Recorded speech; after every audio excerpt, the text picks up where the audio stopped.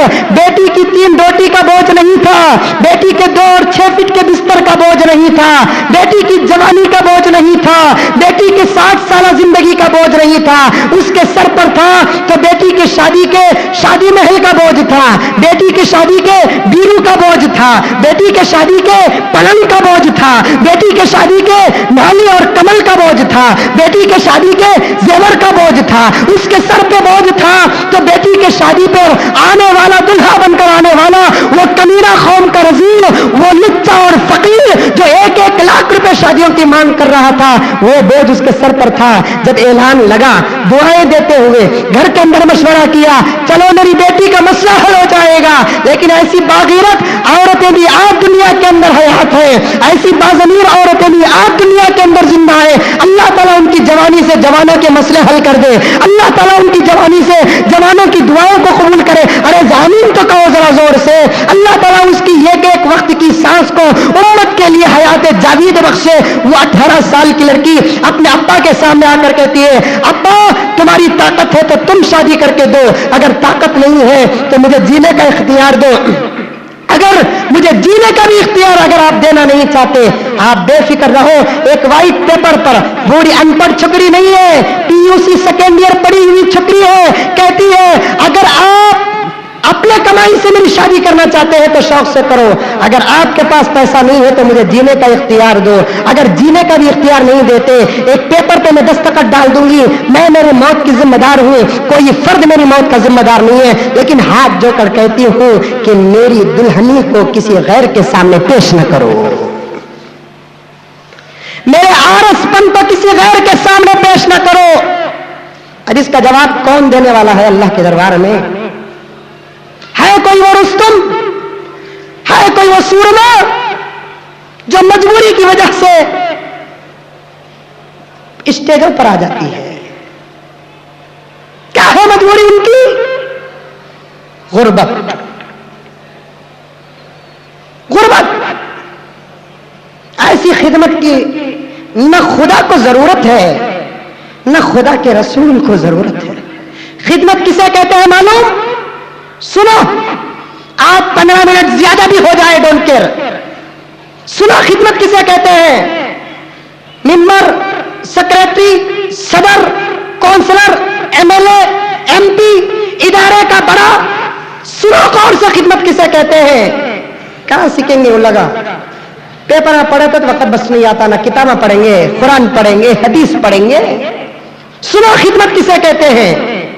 سبق لو حضرت ابوبکر صدیق سے، خدمت اسے کہتے ہیں کہ عزت بھی بچ جائے، غریب کا مسئلہ بھی حل ہو جائے، اسے بولتے خدمت۔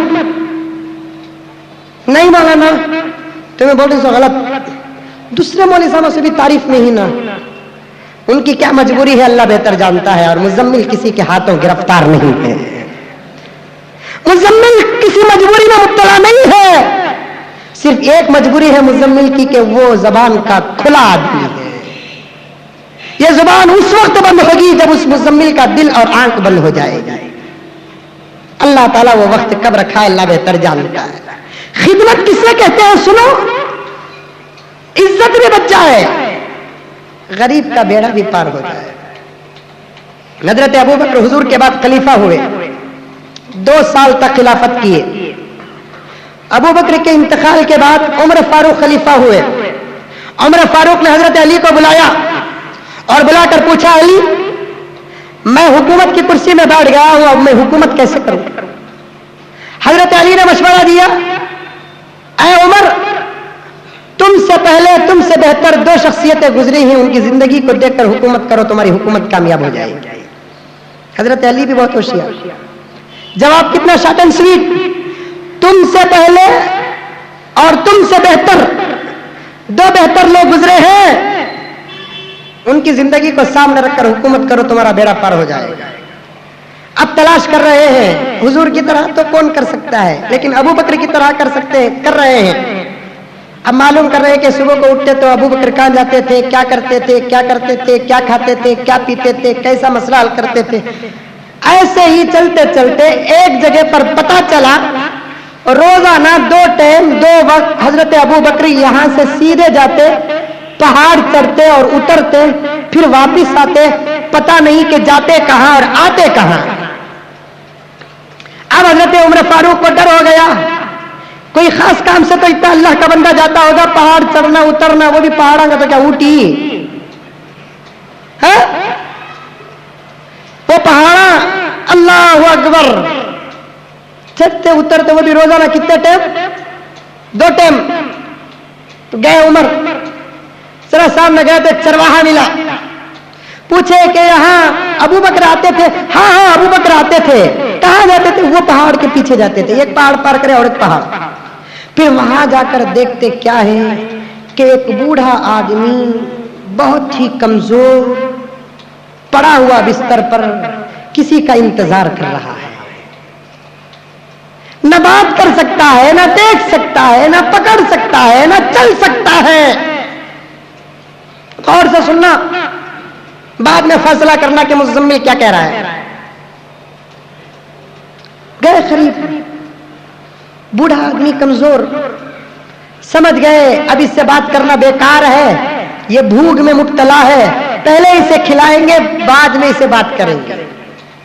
اچھا سیدھے آئے، بیت المال سے روٹی لی، شہد لیا، شکر لیا، کچھ لینا تھا لیے، سیدھے پھر حضرت عمر فاروق اسی بوڑھے میاں کے پاس گئے، جا کر روٹی کے ٹکڑے کیے اور شہد میں ڈبائے اور اس بوڑھے کے منہ میں ڈالے. جیسے ہی روٹی کا ٹکڑا منہ میں گیا تو بوڑھا رونا شروع کر دیا. عمر فاروق ڈر گئے. آج لیڑے تو بھی ڈرنے والا کون بھی نہیں، لیڑے تو ڈرنے والا بھی نہیں. کسی کے آنکھوں سے آنسو آ جائے، حاکموں کے پتے پانی ہو جاتے تھے، لینے والا ہے نہیں. تو فوراً حضرت عمر فاروق نے پوچھا، او بڑے میاں کیا ہوا، کیوں رو رہے؟ تو کہنے لگے کہ شاید ابو بکر کا انتقال ہو گیا. عمر فاروق کو بڑا تعجب ہوا، ابو بکر کا انتقال ہو کر 2 دن ہوئے، پتہ چل رہا ہے، اور پھر کیسے پتہ چلا؟ میں تو ویسے ہی کھلا رہا ہوں جیسے ابو بکر نے ان کو کھلایا تھا. تو بوڑھے میاں کو پوچھنے لگے، مجھ سے کوئی غلطی ہوئی؟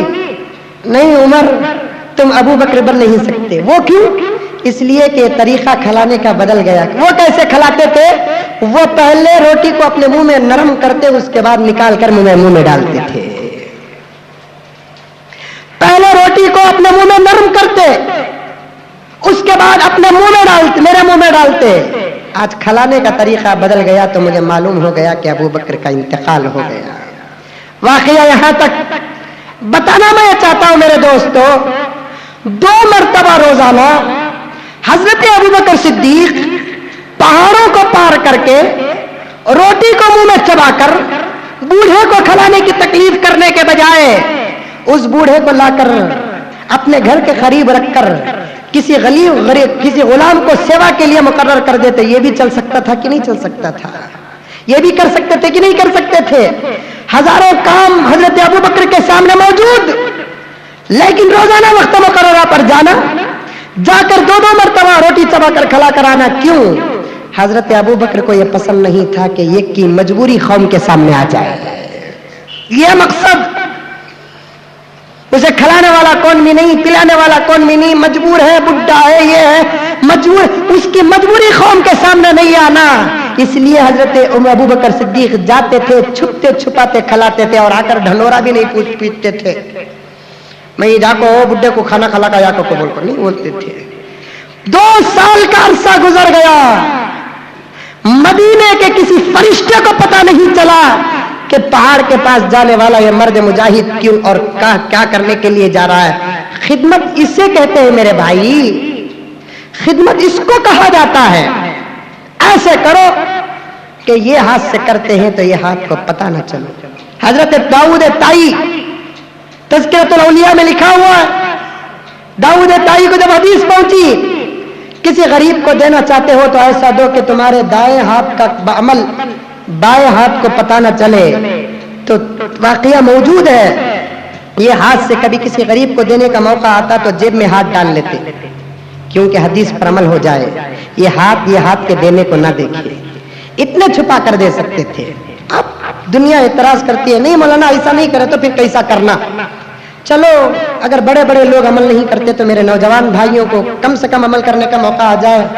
میں یہی کہتا ہوں کہ اگر آپ 25 یا 50 غریب لڑکیوں کی شادی کرنا ہے، طریقہ یہ نہیں کہ کسی میدان کو مقرر کرو، وٹ دعوت دو، مسلمان اور غیر مسلموں کو بلاؤ، تقریر علماء کی کراؤ، قوم کی غریبی کا اظہار کرو.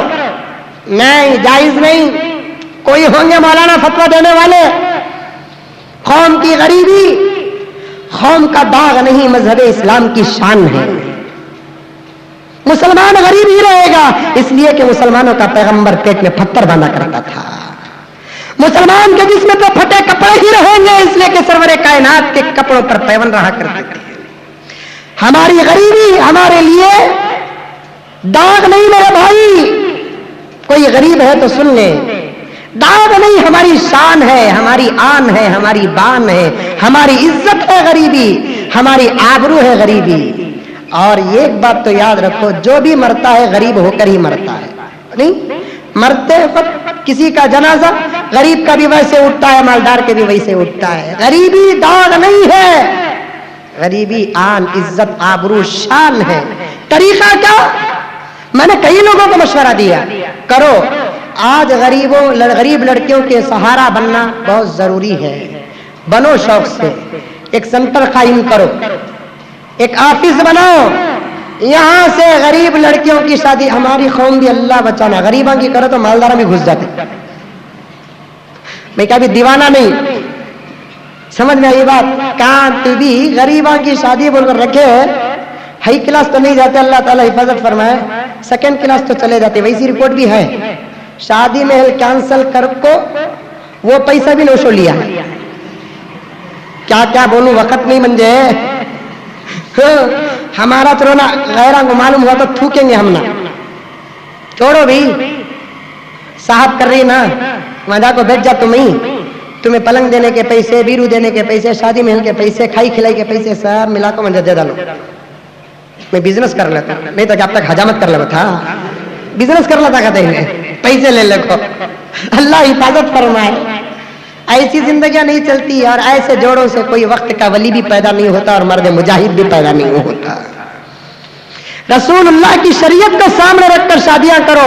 تم تو بہادر نہ بنے، تمہارا خون تو انشاءاللہ تعالی بہادر بنے گا. خام کو بہادروں کی سخت ضرورت ہے اور حرام کھانے والا مجاہد کبھی بن نہیں سکتا. حرام کھانے والا کبھی قوم کا رہبر، شہید اور مجاہد بن نہیں سکتا. حلال کی طاقت اور اس کے وٹامن اللہ کی طرف سے نازل ہوتے ہیں. حرام میں وٹامن ہے ہی نہیں ہے جس سے قوم کی بہادری کو سنبھالے، قوم کے کیا کہتے ہیں تخت کو سنبھالے. میں تو یہی مشورہ دیتا ہوں، اگر مشورہ اچھا ہے تو میرے لیے بھی دعا کرو اور ایسے کام کرنے والوں کو بھی دعا کرو. میں ایک دم کام کا انکار نہیں کرتا. مجھے اعتراف ہے کہ کئی دنوں کے بعد ایسے رہبر بھی الحمدللہ ہمارے قوم میں پیدا ہو رہے ہیں جو غریبوں کی سنتے ہیں، لیکن سنتے ہیں تو سننے کے بعد عمل جو کرتے ہیں شریعت کو سامنے رکھ کر نہیں کرتے. افسوس اس بات کا ہے. ان کی خدمات سے ہم نہ کوئی اعتراف ہے، انکار نہیں ہے، کرتے ہیں اچھے کام، لیکن طریقہ نہیں ہے. اور وہ طریقہ ان کو ان کے آس پاس سے نہیں ملتا. وہ طریقہ تو خدا کی قسم حضرات علماء کے پاس سے ملے گا. آس پاس سے اور تباہ ہو جائیں گے. ڈنکے کی چوٹ میں بول رہا ہوں میں، آس پاس سے اور غارت ہو جائیں گے، کیونکہ قوم کو نقصان پہنچائی اصل آدمی سے نہیں، آس پاس سے چھوڑا ہے. ٹیپو کو شہید کروانے والا کون؟ جعفر. سراج الدولہ کو شہید کروانے والا کون؟ میر جعفر. حضرت امام حسین کو کربلا تک بلانے والا کون؟ کوئی کافر نہیں، ابن زیاد خود بلایا. آس پاس کے لوگوں سے اسلام کو جتنا نقصان پہنچا کسی اور سے نہیں پہنچا. میں نے طریقہ جمعہ میں کہہ دے رہا ہوں، ہے کوئی وہ اللہ کا نیک بندہ جو غریبوں کی عزت کرتے ہوئے اس طریقے کو اپنا لے گا؟ میں اس بات کا وعدہ منبر رسول کے پاس کھڑے ہو کر رہا ہوں. میں تو گنہگار ہوں میرے دوستو، خدا کی قسم، یہ میرے ماں باپ کا صدقہ، اللہ کا فضل اساتذہ کی جوتیوں کا صدقہ ہے کہ مجھے کچھ اللہ والوں کا لباس مل گیا، ورنہ مجھ سے بڑھتی دنیا کے اندر کوئی گنہگار نہیں۔ میرے لیے دعا کرو میں اپنے آپ کی نہ صحیح میں اس لباس کی حفاظت کر لوں، اس نبی کی سنت کی حفاظت کر لوں، لیکن اتنا تو وعدہ کروں گا میرے اس بات کو اگر کوئی اللہ کا بندہ عمل کر لے، اللہ تعالیٰ سے میں یہی دعا کروں گا کہ میری مغفرت سے پہلے ان لوگوں کی مغفرت کر دے، مجھ سے پہلے ان لوگوں کو جنت بھیج دے، کیونکہ غریبوں کا دل ٹوٹتا ہے تو میں کبھی برداشت نہیں کرتا، غریبوں کا دل ٹوٹتا ہے تو میں کبھی برداشت نہیں کرتا۔ ارے خدا برداشت نہیں کرتا ہے تو ہم کس کھیت کے مولی ہیں؟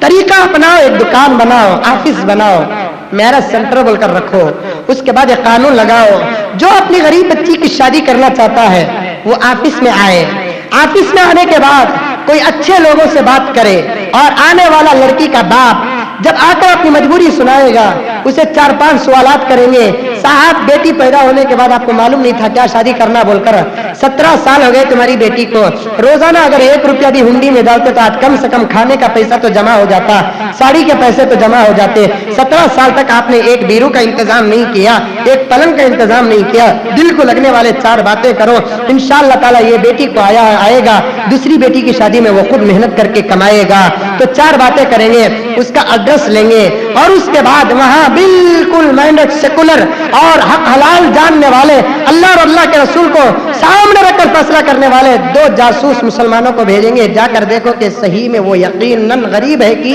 نہیں، غریب کے سکا آگا کی وہ بھی ہے نہیں، اب انہیں جا کر دیکھے گا، حالات معلوم کرے گا، یقیناً غریب ہے، پھر اسے دوسری مرتبہ بلاؤ، بلا کر آفس میں کہو لڑکا تو پسند کرے گا، بات چیت تو کرے گا، لیکن شادی کی تاریخ جب طے ہوگی، تاریخ طے کرنے کے بعد 3 دن پہلے آئے گا، آ کر پورا سامان ہماری آفس سے لے کر چلا جائے گا، ایسے لے کر جا کے تیری بیٹی کو تک نہ معلوم ہو کہ یہ آفس سے مل رہا ہے یا باپ کے پسینے سے آیا ہوا ہے، خود کی بیٹی کو نہ معلوم ہو کہ کوئی قوم کا ہمدرد کر رہا ہے یا باپ کی کمائی سے، لیکن بیٹی یہی سوچے گی کہ ہمارا ابا میرے واسطے کتنی تکلیف اٹھائے نہ بول کر وہ ظاہر میں تو باپ کو دعا دے گی، لیکن حقیقت میں وہ تمہارے نامہ اعمال میں ملتی جائے گی دعا۔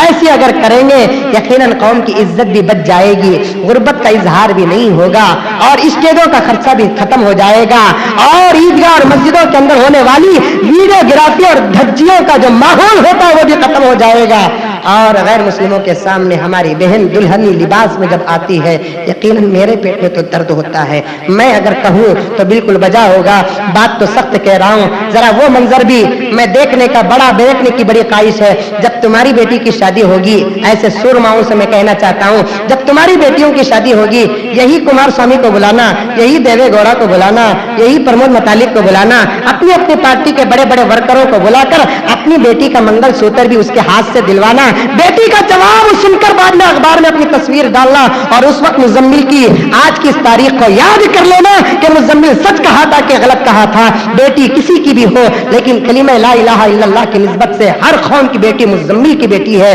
مزمل کی بیٹی آپ کی بیٹی ہے، آپ کی ماں میری ماں ہے، میری ماں آپ کی ماں ہے، آپ کی بہن میری بہن ہے، میری بہن آپ کی بہن ہے، نیک کام کرو، اچھا کام کرو، لیکن طریقے کو اچھے طریقے سے لے کر چلے جاؤ، یہی سبق قرآن مجید دیتا ہے، اللہ کے رسول صلی اللہ علیہ وسلم دیتے ہیں۔ میں آپ کے سامنے عرض کر رہا تھا کہ اللہ کے رسول صلی اللہ علیہ وسلم نے فرمایا خیر هذه الامه فقراؤها، امام غزالی رحمۃ اللہ علیہ نے احیاء العلوم کے اندر ترمذی کے حوالے سے اس حدیث کو نقل کیا ہے، اس امت کے بہترین لوگ کون ہوتے ہیں؟ غربا بہترین لوگ ہوتے ہیں، اور بہتر لوگوں کی عزت کرنا چھوٹے لوگوں کا فرض ہوتا ہے، عزت کی نیلامی کرنا فرض نہیں ہوتا ہے، کسی کی عزت کی حفاظت کرو، انشاءاللہ تعالی بہت بڑا اجر ملے گا۔ حضرت حاتم اسم رحمۃ اللہ علیہ ایک بہت بڑے فقیہ اور بزرگ گزرے ہیں، حضرات علماء جانتے ہیں، ان کو تو سنے آتا تھا، لیکن ایک واقعے کی وجہ سے وہ جان بوجھ کر سننا چھوڑ دیے۔ ایک مرتبہ ایک مسئلہ پوچھنے کے لیے ایک عورت آئی، آ کر بات کر رہی تھی، اچانک اس کا وضو ٹوٹ گیا اور کیا کہتے ہیں ہوا خارج ہو گئی، آواز نکل گئی، وہ عورت بہت شرمندہ ہو گئی کہ اتنے بڑے بزرگ کے سامنے میری عزت چلے گئی۔ اب بزرگ نے دیکھا وہ عورت شرمندہ ہو رہی ہے، اب وہ بات کر رہی ہے تو بزرگ نے کہا کیا بولے؟ ذرا زور سے بولو, مجھے سنو نہیں آ رہا ہے. جان بوجھ کر بوڑے بنے. عورت کو یقین ہو گیا میری ہوا کی آواز حضرت کو سنے نہیں آئی, اس کے بعد سے پوری زندگی وہ بوڑے بن کر زندگی گزارے, یہاں تک کہ وہ عورت کا انتقال ہو گیا. کئی دنوں کے بعد حضرت حاتم اسم رحمۃ اللہ علیہ کا انتقال ہو گیا. کسی نے خواب میں دیکھا اور پوچھا کہ حاتم اسم, تم بڑے تہجد گزار تھے, تم بڑے ولی کامل تھے, تم بڑا اچھا قرآن پڑھتے تھے, ہزاروں مسئلوں کا جواب دیا کرتے تھے, اور کئی حج تم نے کیا تھا, بتاؤ اللہ تعالیٰ نے کس عبادت کے صدقے میں تمہاری مغفرت کی تھی؟ اللہ تعالیٰ کو بندے نے جواب دیا. حضرت حاتم اسم نے فرمایا میری عبادتوں کو اٹھا کر اللہ تعالیٰ نے ایک طرف رکھا اور میری زندگی کی وہ عورت کے واقعے کو اٹھا کر رکھا اور کہا کہ حاتم دنیا میں تم نے میرے یہ غریب عورت کی عزت کی حفاظت کی تھی, آج میں تمہارے گناہوں کو پردہ ڈال کر جنت کا فیصلہ سناتا ہوں. یہ ایک عورت کی عزت کی حفاظت کرنے پر یہ اجر ہے تو پورے ڈویژن کی غریب لڑکیوں کی عزت کی حفاظت کرنے کا کیا اجر ہوگا.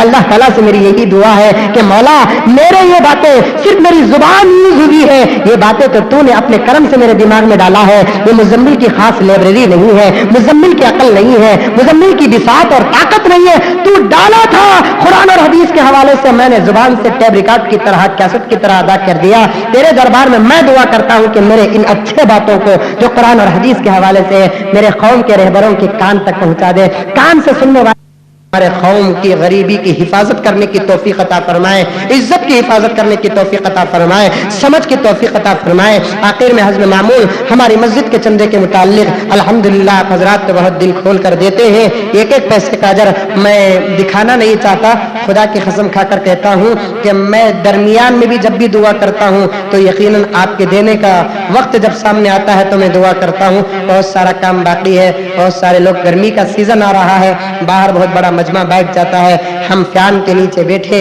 اور ہمارے بھائی روڈ میں بیٹھے, یہ ہم کو خود اچھا نہیں لگتا. آپ جہاں تک جلدی زیادہ سے زیادہ چندہ دیں گے مسجد کا کام اتنا جلدی ہو جائے گا انشاءاللہ تعالی, اور نمازیوں کو سہولت ہو جائے گی. امید ہے کہ ضرور دیں گے, بولیے انشاءاللہ دیں گے. اللہ تعالیٰ آپ کے دینے کو قبول فرمائے. آمین ثم آمین. وآخر دعوانا ان الحمدللہ رب العالمین.